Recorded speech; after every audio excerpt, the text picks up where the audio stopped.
තෙල් මිල වැඩි කිරීම ගැන. ඒකෝර ඇත්තටම මේ ලෝක වෙළඳ පොලේ තෙල් මිල අඩු වෙලා තියෙද්දි ඔබතුමාලාගේ රජයේ තෙල් මිල වැඩි කරනවා. මේ IMF එකට යට වෙලා ගත්ත තීරණයක් කියලා. ඇත්තටම මෙහෙම යට වෙලා. අතරවද මේ පින්වත් වැඩකට ආව වෙලාව ඔබතුමා තෙල් මිල ගැන නෑන්නේ. අපි ආවේ මම ඇත්තටම ආවේ අමරපුර මහානිකායේ උඩරට අමරපුර මහානිකායේ ශාසන ජෝතික පාර්ශ්වයේ උපසම්පදා පින්කමට තමයි 170 වෙනි පින්කමට තමයි ආවේ. එතකොට තමයි දැන් ඔබතුමා තෙල් මිලක් ගැන අහන්නේ. මං හිතුවා ඒක ගැන අහයි කියලා. ඒකයි මම මේවා නැවතුනේ. මෙහෙමයි. තෙල් මිල වැඩි වෙලා තියෙනවා. නමුත් ඊශ්‍රායල් යුද්ධය නිසා තෙල් මිල වැඩිවීමක් තියෙනවා. සාපේක්ෂව ගත්තොත් වැඩිවීමක් තියෙනවා. ඒකත් එක්ක ගැළපුම හදනකොට මාස්පතා තමයි ගැළපුම හදන්නේ. කලින් අපි ගත්ත තෙල් වල වටිනාකමට සාපේක්ෂව තමයි ගැළපුම හදන්නේ.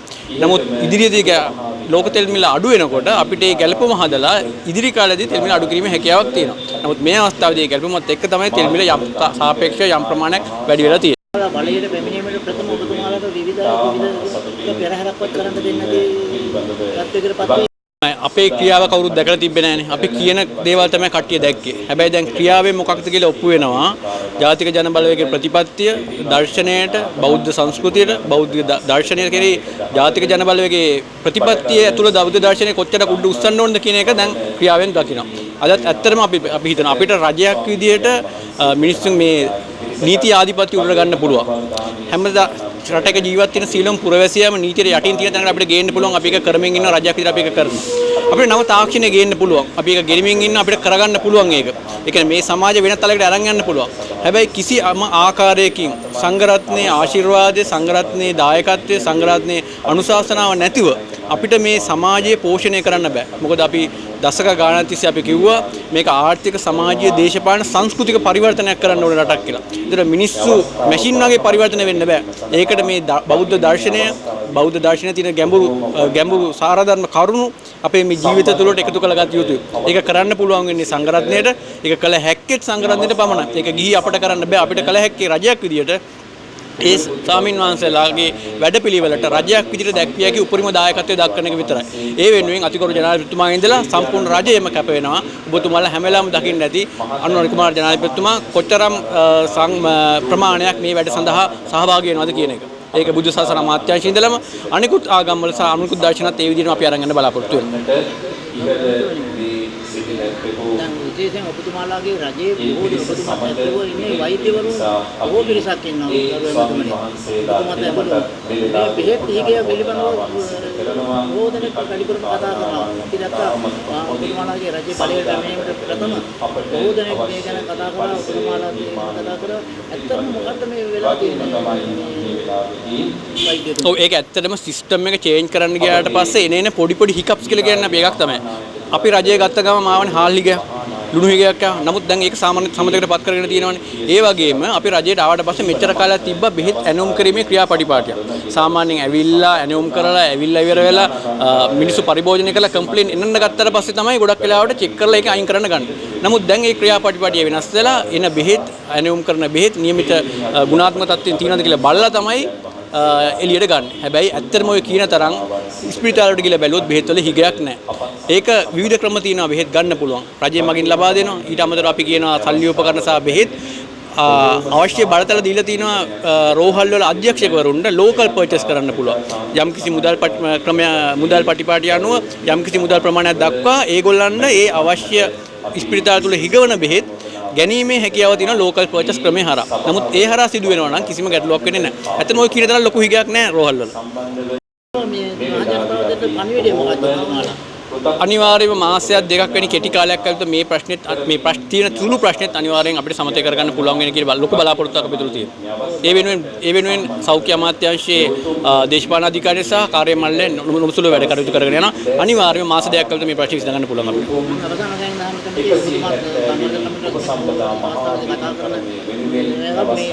අපි මහනුවර සංවරය 2023 ඉවර වෙන තිබුණ උත්සව ප්‍රස්තාව කරලා අවදා ඉවර වේද කරනවා. ඔව් ඒකට කියන්නේ KMTT මහනුවර බහුවිධ ප්‍රවාහන පර්යන්තය කැන්ඩි මල්ටිමොඩල් ට්‍රාන්ස්පෝර්ට් ටර්මිනල්. ඒක 2027 අවසන් වෙනකොට අපි අවසන් කරන්න බලාපොරොත්තු වෙනවා. ඒකේ සිවිල් වැඩ ටික. ඒ කියන්නේ ඉදිකිරීම බිල්ඩින්ග් හැදෙනවා. හැබැයි බිල්ඩින්ග් හැදුනට ඒකේ ඔපරේෂන් එක අපි අනිවාර්යයෙන්ම යථාර්ථයට පත් කරන්න ඕනේ. ඒක ලොකු වැඩක්. ඒක හරියාකාරව ක්‍රියාත්මක කරන්න නම් මහනුවර නගරයට පෙවෙස්සෙන ප්‍රවේශ මාර්ග තුනක් තියෙන ප්‍රධාන වශයෙන්. එකක් කඩු ගන්නාව හරහා එන ප්‍රවේශ මාර්ගය.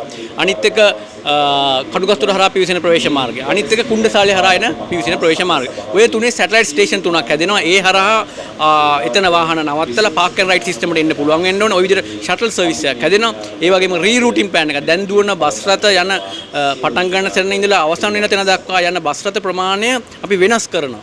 බස් රථ යන ගමන් මාර්ගය වෙනස් කිරීමක් සිදු කරනවා. මොකද සමහර බස් රථ ඇත්තටම නගරේ හරහා යා යුතු නැහැ. නගරේ හරහා යා යුතු නැති බස් රථ පාරවල් කීපයක් තියෙනවා. අපි ඒවා වෙනස් කරලා මේක පිළිවෙලට හදාගෙන වැඩ කටයුතු තමයි දැන් මේ වෙලට කරගෙන යන්නේ. ඔබ කියනවා වගේ සිවිල් වැඩ ටික. කියන්නේ බිල්ඩින්ග් හැදෙන එක ඒ සම්පූර්ණ පර්යන්තය වෙනත් මානයකට අරන් යන ලංකාවේ පළවෙනි අත්දැකීම ලබන තැනක් බවට පත් වෙනවා 2027 මැයි ජූනි වෙනකොට ඉවර වෙනවා.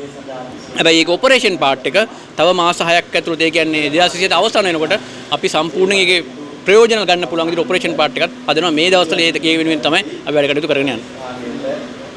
ප්‍රවාහනය ගැන කතා කරලා ගරු ඇමතුමනේ අපි දන්නවා මහනුවර සිටන් රාත්‍රී 12ටත් ගමන් වාරයන් ආරම්භ කරගුවා තිබුණා. තාමත් මිනිස්සු බලාපොරොත්තු තියන්නේ ලංගම ගැන.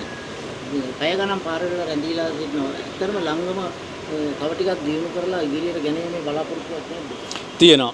ඒක වෙනුවෙන් එදා ඊයේ තිබ්බ දිස්ත්‍රික් සංවර්ධන කමිටුවේදී විශේෂ එකක් තිබ්බ ප්‍රවාහන මහාමාර්ගය. ඒකෙදිත් අපි දැනුම් දුන්නා. ජාතික ගමනාගමන කොමිසම මගින් වැඩපිළිවෙලක් තියෙනවා ගැමිසැරිය, නිසිසැරිය, සිසුසැරිය කියලා.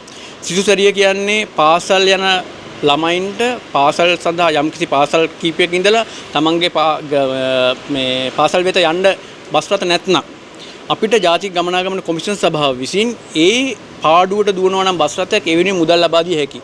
ඒක මෙතෙක් පැවතියේ කිලෝමීටරයක් දුර ධාවනය කිරීම සඳහා රුපියල් 105ක් දෙනවා ළමයාගෙන් ලැබෙන ටිකට් එකට අමතරව. අපි ඒක වැඩි කරනවා අනුමැතියත් එක්ක 118 දක්වා. එතකොට යම්කිසි පුද්ගලයෙක් ඉන්නවා නම් ළමයි දෙමව්පිය එකතු වෙලා ඉවරලා අපිට යෝජනාවක් ගේන්න පුළුවන් නම් විදුහල්පති හරහා මේ පාරට බස් රථයක් අවශ්‍යයි ළමයි පාසලට ප්‍රවාහනය කිරීම සඳහා අපි අනුමැතිය දෙනවා යම්කිසි ක්‍රියාපටිපාටියක් අනුව. ඒ කරලා ඒ බස් රථයට ඒ මගින් ප්‍රවාහණයෙන් ලැබෙන ආදායමට අමතරව රජය කිලෝමීටර් 55ක් එක පැත්තකට අනිත් පැත්තට කිලෝමීටර් 55ක් 110ක් උපරිමයකට යටත්ව කිලෝමීටර් 118 ගණන් ගෙවනවා. ඒතර බස් එකට පාඩු ලබන්නේ නැහැ. ඒක සිසුසැරිය. දෙවෙනි එක ඇවිල්ලා නිසිසැරිය. ඒ කියන්නේ රාත්‍රියට යන අවසන් බස් රථය සහ උදේ පාන්දරම ගමෙන් එළියට එන පළවෙනි බස් රථය. ඒ වෙනුවෙන් අපිට මුදල් ගෙවීමේ හැකියාවක් තියෙනවා. මොකද උදේ පාන්දර සෙනගාඩු නම් බස් හිමියා පාඩු ලබනවා. ඒක ළංගම වෙන්න පුළුවන්, පෞද්ගලික අංශ වෙන්න පුළුවන්.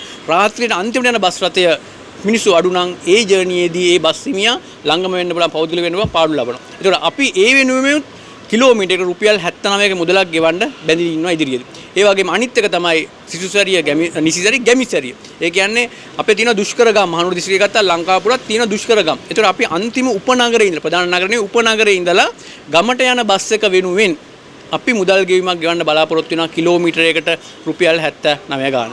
ඔන්න ඔය ආකාරයෙන් ක්‍රමපිටිය අනුගමනය කරනවා. ඒත් එක්ක මේ බස් ප්‍රමාණය වැඩි කරගන්න අපි වැඩසටහනක් යනවා.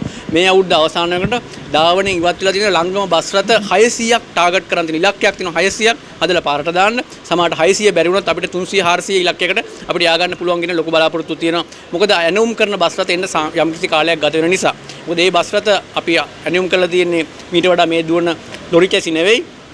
සුපර් ලක්ෂරි ලෝ බෙඩ් පතුල පහත් බස් රථ සාමාන්‍ය බස් රථයක් මිලියන 60ක් වගේ වෙනවා. ඉතින් ඒ බස් රථ එන්න සාමාන්‍යයෙන් අවුරුද්දකට වැඩි කාලයක් ගත වෙනවා. සාමාන්‍යයෙන් කඩේට ගිහලා ගන්න පුළුවන් බස් රථ 5-10ක් ගන්න පුළුවන්. නමුත් 100 200 බස් රථ එනොම් කරනකොට කාලයක් ගත වෙන. ඒ කාලය ගත වීම නිසා තමයි ධාවනයෙන් ඉවත් වෙලා තියෙන බස් රථ අපි යථාර්ථයට පත් කරලා ගමනාගමන එකතු කරන වැඩ පිළිවෙල යන්නේ මේ අවුරුද්ද අවසන් වෙනකොට අපි ඒක කරන්න බලාපොරොත්තු වෙනවා. බස් ගාස්තු අඩු කිරීමක් සිදු කරා.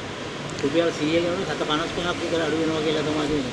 මේතනදී උනේ ඇත්තටම ඔබතුමාලාගේ අමාත්‍යාංශය ඇතුළු නිලධාරීන් ජනතාව රැවටීමක්ද? නෑ රැවටීමක් නෙමෙයි. ඇත්තටම අපි තෙල් බිල වැඩිවීම ගැන සලකා නෙවෙයි බස් ගාස්තු අඩු කරලා තිබ්බේ.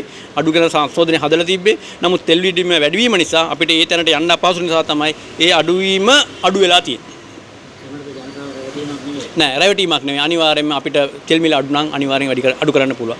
කවදාද මේ මෑත ඉතිහාසයේ බස් ගාස්තු අඩු වෙච්ච එක දවසක්වත් නැහැ. නමුත් අපි උත්සාහ කරා බස් ගාස්තු අඩු කරන්න.